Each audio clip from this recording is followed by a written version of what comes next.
Mister اور Mrs best قسط number 12۔ Hatim اس وقت ڈاکٹر امیرہ لودھی کے کیبن میں بیٹھا اس فائل کو دیکھ رہا تھا جو اس کے بالکل سامنے پڑی تھی۔ اس کے چہرے پر اضطراب پھیلا تھا۔ اس نے ایک گہری سانس لی اور بولا، کتنے چانسز ہے؟ حاتم ہمت کرتے ہوئے بولا، زیادہ نہیں ہے، یہی کوئی 8-9 مہینے آپریٹ کرنا پڑے گا۔ مگر کیا؟ حاتم بولا، ڈونر کی ضرورت ہوگی۔ زیادہ تر اس کیس میں ڈونر کے ملنے کے چانسز بہت کم ہوتے ہیں، اور اگر ڈونر مل بھی گیا جائے تو ڈاکٹر امیرہ کہتے کہتے رکی۔ تو حاتم نے تجسس سے سوال کیا۔ سرجری کافی تکلیف دہ ہوتی ہے، جس کی وجہ سے اکثر لوگ ڈونیشن کے لیے انکار کر دیتے ہیں، ڈاکٹر مایوسی سے بولی۔ حاتم نے گہرا سانس بھرا۔ حاتم ہمت کرو، مسئلہ ابھی اتنا نہیں بڑا، 9-10 مہینے تو کہیں نہیں جاتے، لیکن اس کے بعد سرجری مسٹ ہے۔ انشاءاللہ ڈونر مل جائے گا، تم فکر مت کرو۔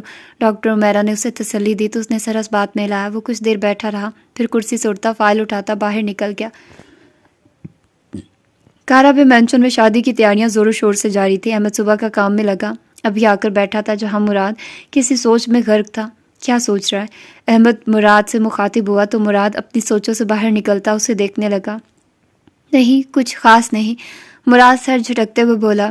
یہ بران نظر نہیں آ رہا؟ احمد ادھر ادھر نظر دوڑاتے ہوئے بولا۔ ڈیٹ پر گئے ہوئے ہیں جناب، مراد تنزیہ بولا۔ ڈیٹ پر؟ کس کے ساتھ؟ احمد حیرانگی سے بولا۔ ظاہر ہے اپنی منخواہ کے ساتھ، مراد بولا، جبکہ اس کی بات سنتے احمد کے لب اوہ کی صورت میں ڈھلے۔ سالہ پتہ نہیں کیا چاہتا ہے، مراد ہنکارا بھرتے ہوئے بولا۔ کیا مطلب؟ احمد فٹ سے بولا۔ مراد نے گہری سانس بھری اور بولا، ٹریپ کر رہا ہے وہ اسے۔ مراد افسوس سے بولا، کسے؟ مریم کو؟ کیوں اور کیسے؟ احمد نے ایک ساتھ اتنے سوال کر ڈالے۔ وہ اسے جان بوجھ کر لے کر گیا ہے تاکہ مریم اس سے امیدیں وابستہ کر لے اور پھر بران اس کی امیدوں پر پانی پھیر دے۔ وہ اسے ٹریپ کر رہا ہے، اسے توڑنے کے لیے۔ مراد سنجیدگی سے بولا تو احمد نے حیرت سے اسے دیکھا۔ لیکن مریم نے اس کا کیا بگاڑا؟ وہ کیوں کر رہا ہے ایسا؟ احمد بھی افسوس کے ساتھ بولا، جناب کو نہ جانے کون سے بدلے یاد آ گئے ہیں جن کا حساب وہ لینا چاہ رہا ہے۔ مراد سر جھٹکتے ہوئے بولا، میں اسے کئی بار وارن کر چکا ہوں کہ اپنے قدم یہی روک لے، ورنہ بعد میں بہت پچھتائے گا۔ اللہ ہدایت دے، ہم کیا کہہ سکتے ہیں؟ وہ کندھے اچکاتے ہوئے بولا، ہدایت؟ ہاں ہدایت سب کو نہیں ملتی۔ کیوں؟ عقل کس لیے دی ہے؟ غور و فکر کے لیے۔ ہاں تو پھر ہدایت بھی تو ملتی ہے۔ ہدایت ہر کسی کے لیے نہیں ہوتی۔ پھر کسے ملتی ہے؟ جو ہدایت لینا بھی چاہے، اور اگر نہ چاہے تو اللہ بھی نہیں چاہتا کیا ہدایت دینا؟ اگر دعا کریں تب بھی نہیں؟ دعا؟ ہاں دعا تو محمد نے بھی کی تھی۔ اللہ بھی قابلیت دیکھتا ہے۔ قابلیت؟ ہاں قابلیت۔ کس کی قابلیت؟ ہدایت لینے کی قابلیت۔ اور اگر قابل ہو تو عمر بن خطاب، اگر نہ ہو تو عمر بن ہشام۔ قابل ہو تو شہادت، نہ ہو تو ہلاکت۔ قابل ہو تو گل و گلزار، نہ ہو تو قہر جنکار۔ مریم واش روم سے اپنے کپڑوں کی متاثرہ جگہ کو صاف کرتے باہر نکلی تھی۔ وہ اپنے خیالات میں چلتی جا رہی تھی کہ سامنے سے آتے ایک شخص سے بری طرح ٹکرائی۔ وہ آدمی اپنی جگہ سے ذرا بھی نہ ہلا، مگر مریم بری طرح لڑکھڑائی تھی۔ آئی ایم سوری میں، اس کے باقی الفاظ منہ میں ہی رہ گئے۔ اس آدمی کے چہرہ پر کالا ماسک پہن رکھا تھا اور اس کی سیاہ آنکھوں میں ایک قہر روشن تھا جو ماضی کے ایک دردناک پنے کی جھلک تھی۔ سیاہ آنکھیں؟ ہاں وہی سیاہ آنکھیں، ماضی کا عکس۔ ہاں ماضی کا عکس۔ مریم کی سانس اکھڑنے لگی۔ سامنے کھڑے اس شخص کو وہ محض آنکھوں سے بھی پہچان سکتی تھی۔ خوف سے اس کے رونگٹے کھڑے ہو چکے تھے۔ وہ بامشکل اپنے قدموں پر کھڑی تھی جبکہ وہ شخص کسی پہاڑ کی طرح اس کے سامنے کھڑا تھا۔ مریم ہمت مجتمع کرتے اس کی سائڈ سے بھاگی۔ اس کی چال میں لڑکھڑاہٹ تھی، سانس اکھڑا ہوا تھا۔ وہ نہیں جانتی تھی وہ کہاں بھاگ رہی ہے، بس وہ بھاگ رہی تھی اور اندھا دھند بھاگ رہی تھی۔ اس کی آنکھوں کے سامنے ماضی کا عکس بار بار سرگوشی کرتا نظر آ رہا تھا۔ وہ بھاگ ہی رہی تھی کہ بران جو کسی خیال کے تحت باہر آیا، مریم کو بھاگتا دیکھ اس کے پیچھے لپکا اور جلدی سے اس کا بازو پکڑتے اپنے سامنے کیا۔ مریم، کیا ہوا ہے؟ تم ڈری ہوئی کیوں ہو؟ بران اسے بازوؤں سے پکڑتے تقریباً جھنجھوڑتے ہوئے بولا۔ آس پاس کی تمام مخلوقات متوجہ ہوئی۔ بران، وہ وہاں ہے، وہ مجھے مار دے گا۔ مریم ٹوٹے پھوٹے الفاظوں کے ساتھ خوف سے بولی۔ کون ہے وہاں؟ بران اس کا چہرہ ہاتھوں کے پیالے میں بھرتے ہوئے بولا۔ وہی بران، وہ مجھے مار دے گا جیسے اس نے آپ ہی کو مارا تھا۔ مریم بکھری حالت میں خوف سے بولی۔ مریم میری طرف دیکھو، کچھ نہیں ہوا، میں ہوں نا تمہارے ساتھ، میری طرف دیکھو، میں نے کہا میری طرف دیکھو۔ بران اس کا چہرہ ہاتھوں میں پکڑتے اس کی آنکھوں میں دیکھتے ہوئے بولا، کچھ نہیں ہوا، سب ٹھیک ہے۔ بران اسے ریلیکس کرتے ہوئے بولا۔ وہ کچھ ہی دیر میں ریلیکس ہوئی تھی۔ پلیز چلو یہاں سے، مریم اس سے لگتے ہوئے بولی۔ ہاں ہم چلتے ہیں، بران اسے اٹھاتے ہوئے بولا۔ بران اسے واپس پرائیویٹ روم میں لاتے کرسی پر بیٹھ گیا۔ اور اسے پانی پلاتے کچھ ریلیکس کیا، لیکن وہ بچوں کی طرح بار بار ایک ہی بات کہے جا رہی تھی۔ برہان نے پیمنٹ کیا اور مریم کا سامان اٹھاتے، مریم کو اپنے بازوؤں کے ہلکے میں لیتے ہوٹل سے باہر نکلا۔ اسے گاڑی میں بٹھاتے وہ اپنی سائڈ کا دروازہ کھولتے بیٹھا اور مریم کی جانب دیکھا جو اب تک خوف سے کانپ رہی تھی۔ برہان نے گاڑی کو ریورس کیا اور آگے کو بڑھایا۔ کچھ دیر بعد اس نے گاڑی ایک سنسان جگہ پر روکی جہاں مشکل سے اکا دکا گاڑیاں گزر رہی تھی۔ مریم ابھی تک ڈر کے زیر اثر تھی۔ برہان نے گاڑی کو بریک لگاتے ایک گہری سانس بھری اور مریم کی طرف مڑتے اسے بازو سے پکڑتے جھٹکے سے اسے اپنے ساتھ لگا لیا۔ مریم اس اچانک افتاد پر بوکھلائی، مگر خود کو برہان کے حصار میں پاتے جیسے ضبط کے تمام بند ٹوٹے تھے اور وہ پھوٹ پھوٹ کر رونے لگی۔ برہان سختی سے اسے خود میں بھینچے اس کی پیٹھ تھپکتا رہا۔ جب مریم کے دل کا غبار ہلکا ہوا تو اس کے رونے میں کمی آئی۔ اس نے برہان کے بازو سے اپنا چہرہ پونچھا اور اس سے دور ہو کر بیٹھ گئی۔ مریم! برہان نے اس کے کندھے پر ہاتھ رکھتے پکارا۔ مریم نے اس کی طرف دیکھا۔ سب ٹھیک ہے؟ برہان نے اسے باور کرایا تو وہ سر اس بات میں ہلا گئی، مگر اندر کا طوفان مزید شدت اختیار کر چکا تھا۔ برہان کو ایک عجیب ملامت نے آن گھیرا۔ وہ مریم کو دیکھتا تو اسے کہیں سے بھی وہ مریم نہیں لگتی تھی جو کچھ عرصہ قبل اس کے سامنے کھڑی تھی، اس کے مقابلے پر تھی، مگر آج وہ کوئی ٹوٹی اور بکھری ہوئی مریم کو دیکھ رہا تھا۔ برہان نے ایک گہری سانس ہوا کے سپرد کی اور گاڑی کو سلطان حویلی کے راستے پر ڈالا۔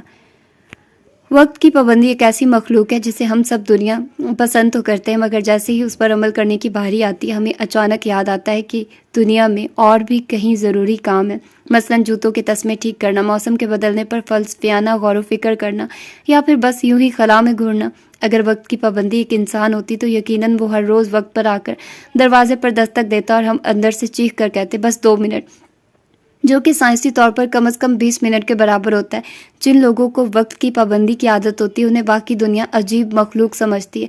یہ وہ لوگ ہیں جو شادی پر کارڈ پر دیے گئے وقت پر پہنچ جاتے ہیں اور پھر خالی ہال میں بیٹھ کر یہ سوچتے ہیں کہ آیا وہ کسی اور شادی میں تو نہیں گئے۔ دوسری طرف وہ لوگ جو 5 منٹ میں پہنچ رہا ہوں کہہ کر 1 گھنٹے بعد آتے ہیں، وہ وقت کی بے عزتی کو ایک فن کا درجہ دے چکے ہیں۔ ان لوگوں کا قیامت کے دن الگ سے حساب ہوگا، مگر وقت کسی کے لیے نہیں رکتا۔ اسی طرح وقت اپنی چال چلتا گزر چکا تھا اور شادی کے دن بھی آ پہنچے تھے۔ آج مہندی کا فنکشن تھا اور سب لوگ بھاگ دوڑ میں لگے تھے۔ کارابے مینشن میں اس وقت محمد صاحب پریشانی کے عالم میں لاؤنج میں بیٹھے تھے کیونکہ ان کا ہونہار بیٹا اب تک گھر نہیں پہنچا تھا۔ ان کے ساتھ ہی رباب کارابے بیٹھی تھی۔ پتہ نہیں میرے کون سے گناہوں کی سزا ہے یہ نالائق، محمد صاحب آخر تنگ آ کر بولے۔ تو آپ فون کر کے پتہ کریں نا، رباب بیگم بولی۔ گھنٹہ ہو گیا فون ملا کر تھک گیا ہوں، بغیرت کے 5 منٹ ہی ختم نہیں ہو رہے، محمد صاحب چڑھ کر بولے۔ اتنے میں برہان لاؤنج میں داخل ہوتے صوفے پر بڑا جمان ہوا۔ کیا ہوا؟ نہیں آیا ابھی تک؟ برہان نے بیٹھتے ساتھ ہی پوچھا۔ نہیں بیٹا، تم پتہ کرو ذرا اس نالائق کا، محمد صاحب بولے۔ جی بابا میں کرتا ہوں پتہ، برہان کہتے ساتھ اپنی جگہ سے اٹھا۔ وہ ابھی جانے کے لیے مڑا ہی تھا کہ جہان داخلی دروازے سے لاؤنج میں داخل ہوا۔ برہان اسے دیکھ کر رکا اور ایک گہری مسکراہٹ کے ساتھ اسے دیکھا۔ اس کے ڈمپلز بھرپور طرح سے چمکے تھے۔ لے آ گئی بخت، برہان اس کی طرف اشارہ کرتے طنزیہ انداز میں بولا۔ جہان شرمندہ ہوتا پھیکی سی مسکراہٹ لیے محمد صاحب کے سامنے جا کھڑا ہوا۔ برہان دلچسپی سے اس منظر کو ملاحظہ فرمانے لگا۔ انویٹیشن مل گیا تھا آپ کو؟ محمد صاحب تھوڑی تلے ہاتھ رکھتے ہوئے بولے کہ بساختہ برہان کی ہنسی چھوٹی۔ جی بابا مل گیا تھا، جہان بے شرموں کی طرح بولا۔ شٹ اپ اور دفع ہو یہاں سے، شام کو فنکشن ہے اور لاڈ صاحب کے ٹشن ہی نہیں ختم ہو رہے۔ محمد صاحب بھڑک ہی تو گئے تھے۔ جی بابا، جہان کہتے ساتھ اپنے کمرے کی طرف بڑھا۔ پیچھے محمد صاحب بس کڑ کر رہ گئے۔ نالائق، محمد صاحب کڑ کر بولے۔ چھوڑیے نا بابا، برہان واپس سے صوفے پر آ کر بیٹھتے ہوئے بولا۔ تمہاری ہی شے کا نتیجہ ہے، محمد صاحب برہان سے بولے تو برہان نے معصومیت سے انہیں دیکھا۔ السلام علیکم۔ وہ سب ایک دوسرے کی شکلیں دیکھنے میں ہی مشغول تھے کہ داخلی دروازے سے انہیں ایک بھاری مردانہ آواز سنائی دی۔ انہوں نے گردن موڑ کر اس شخص کو دیکھا جو بے ساختہ ان سب کے چہرے کھل اٹھے، تیکھے مردانہ نقوش کے ساتھ، سیاہ گہری آنکھیں، سانولی رنگت اور سر کے سیاہ بالوں میں کہیں کہیں سفیدی نمایاں۔ بے شک وہ بہت ہینڈسم لگتا تھا۔ زیان، محمد صاحب اپنی جگہ سے کھڑے ہوتے ہوئے بولے اور جا کر اس کے گلے سے لگے۔ برہان اور رباب بیگم بھی مسکراتے ہوئے ان کی طرف بڑھے اور اس سے ملے۔ شکر ہے بھائی تم نے اپنی شکل تو دکھائی، محمد صاحب بولے۔ بس کیا کروں چاچو، لوٹ کر تو یہی آنا تھا مجھے، زیان ان سے الگ ہوتے ہوئے بولا۔ وہ اور کوئی نہیں، زیان کارابے تھا، کارابے مینشن کا ایک اور وارث جس کی پہچان اور محبت کو شمس پیلس کی در و دیوار میں دفن کر دیا گیا تھا۔ شمس پیلس؟ محبت کا مقبرہ؟ ہاں وہی۔ زیان داد جی کے سب سے بڑے بیٹے محمود کارابے کا اکلوتا بیٹا تھا جو 15 سال قبل پاکستان کو خیر بات کہہ کر بیرون ملک مقیم ہو چکا تھا۔ مگر اب اسے لوٹنا ہی پڑا، بہت سی وجوہات کی بنا پر۔ وجوہات؟ ہاں وجوہات۔ کیسی وجہ؟ محبت؟ محبت؟ ہاں محبت۔ شام اپنا اثر و رسوخ استعمال کرتے دن کے اجالے کو مدھم کرتی آسمان پر چھا چکی تھی۔ مہندی کی دلہنیں تیار ہونے سیلون گئی ہوئی تھی تو مرد حضرات تیار ہو کر ہال پہنچ چکے تھے۔ کچھ ہی دیر میں مہمانوں کے آنے کا سلسلہ بھی شروع ہو جانا تھا۔ شام کی مدھم روشنی اس کمرے کی کھڑکی سے داخل ہو رہی تھی، مگر کمرے میں موجود تیز روشنی کے مقابلے میں نہایت بوسیدہ معلوم ہوتی تھی۔ ہائے 7 بج گئے، زینب آنکھوں میں کاجل کی دھار ڈالتے ہوئے بولی۔ وہ اس وقت ہلکے پیلے رنگ کے جوڑے میں ملبوس گینڈے کا پھول لگ رہی تھی۔ زینب، کمرے میں اس کی ماں داخل ہوئی اور بولی۔ جی مما، زینب ان کی طرف بڑھتے ہوئے بولی۔ ماشاءاللہ میری بیٹی کتنی پیاری لگ رہی ہے، اس کی ماں اس کے گال پر ہاتھ رکھتے ہوئے بولی۔ زینب کی مسکراہٹ گہری ہوئی۔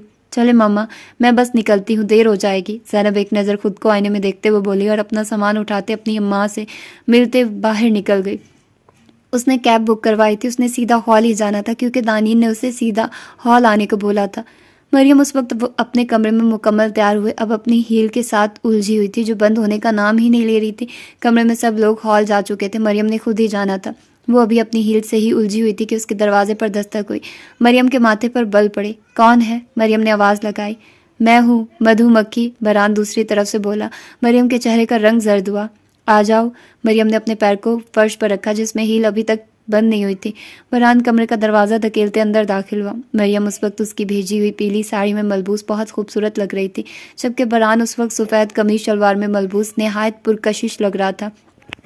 برہان قدم قدم چلتا اس کے سامنے جا کھڑا ہوا۔ مریم صوفے پر ہی بیٹھے گردن اٹھا کر برہان کو دیکھنے لگی۔ برہان کچھ دیر اسے دیکھتا رہا، پھر بولا، سچ سچ بتاؤ کون سا جادو کر رہی ہو مجھ پر؟ برہان گردن جھکائے اس کی آنکھوں میں دیکھتے ہوئے بولا، محبت کا جادو۔ مریم کھلی ہوئی ہیل کے ساتھ کھڑے ہوتے ہوئے مسکراہٹ کے ساتھ بولی، مگر فوراً لڑکھڑاتے صوفے پر گرتی کہ برہان نے اسے بازو سے پکڑتے سہارا دیا۔ اچھی خوش فہمی ہے، برہان نے جواب دیا۔ اچھا، محبت نہیں تو پھر کیا ہوں میں؟ تمہارے لیے کیوں خیال رکھتے ہو اتنا؟ مریم کے نے آخر آج پوچھ ہی لیا۔ برہان کچھ دیر اسے دیکھتا رہا۔ کیا ہوا؟ تم سے یہ ایک ہیل نہیں بند ہوئی؟ برہان اسے نظریں چراتا موضوع بدل گیا۔ نہیں، بس ہونے ہی والی تھی، پھر تم آ گئے۔ مریم بولتے ساتھ واپس صوفے پر جا بیٹھی اور ہیل کی سٹرپ کو بند کرنے کی کوشش کرنے لگی، جس میں کامیاب بھی ہوئی تھی۔ ہیل کو بند کرتے وہ دوبارہ کھڑی ہوئی اور برہان کی طرف دیکھا۔ میں کسی کی محتاج نہیں ہوں، مریم اس کی آنکھوں میں دیکھتے ہوئے بولی۔ اچھی بات ہے، لیکن محتاج تو ہیں ہم، تم میری اور میں تمہارا۔ برہان بھی اسی کے انداز میں بولا۔ مریم خاموش ہوئی۔ برہان کچھ دیر اس کی آنکھوں میں دیکھتا رہا، مگر فوراً ہی نظریں پھیر گیا۔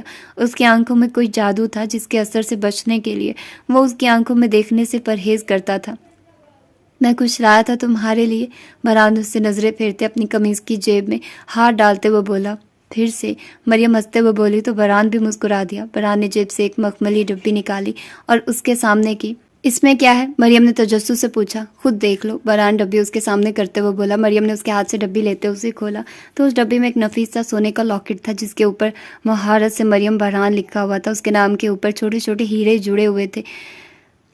مریم نے تلسمی انداز سے اس لاکٹ کو چھوا اور پھر برہان کو اس کی آنکھوں میں مسکراہٹ تھی۔ کیسا لگا؟ برہان نے پوچھا۔ یہ بہت خوبصورت ہے برہان، مریم خوشی سے بولی۔ چلو میں پہنا دیتا ہوں، برہان لاکٹ کو اٹھاتے ہوئے بولا۔ مریم نے اس کے سامنے اپنی گردن سیدھی کی۔ برہان نے لاکٹ کو ہک کھولا اور مریم کی گردن پر لاکٹ سجاتے پیچھے سے لاکٹ کا ہک بند کیا۔ پرفیکٹ، برہان لاکٹ کو اس کی گردن میں دیکھتے ہوئے بولا۔ تھینک یو، مریم بولی۔ پلیز اس کو کبھی اتارنا مت، برہان نے درخواست کی تو مریم نے سر اس بات میں لایا۔ اب چلیں، برہان بولا۔ ہاں چلو، مریم مسکراتے ہوئے اس کے آگے چل دی۔ برہان مسکراتے ہوئے بالوں میں ہاتھ پھیرتا اس کے پیچھے چل دیا۔ سب لوگ ہال پہنچ چکے تھے۔ پورے ہال کو بہت خوبصورتی اور نفاست سے سجایا گیا تھا۔ ہر طرف پیلے اور سرخ پھولوں سے سجاوٹ کی گئی تھی۔ اسٹیج کو کافی بڑے پیمانے پر سجایا گیا تھا۔ مرد اور عورتوں کا الگ الگ انتظام کیا گیا تھا۔ لڑکیوں کی طرف مہمانوں کی عورتوں اور سلطان حویلی اور کارا بے مینشن کی تمام عورتیں اور لڑکے موجود تھے، جبکہ مرد حضرات لڑکوں والی سائڈ پر موجود تھے۔ مہندی کے تمام لڑکوں نے سیاہ قمیض شلوار زیبتن کی ہوئی تھی جن میں وہ لوگ کسی ریاست کے شہزادے لگ رہے تھے، تو دوسری طرف جہان نے برہان کی دیکھا دکھائی میں سفید شلوار قمیض پہنی ہوئی، بازو کے کف کوہنیوں تک فولڈ کیے ہوئے اور قمیض کے اوپری 2 بٹن کھلے ہوئے اور بالوں کو بے ترتیب سیٹ کیا ہوا جس میں وہ نہایت ہینڈسم لگتا تھا۔ دوسری طرف لڑکیوں کی تیاری بھی کچھ کم نہ تھی۔ افنان نے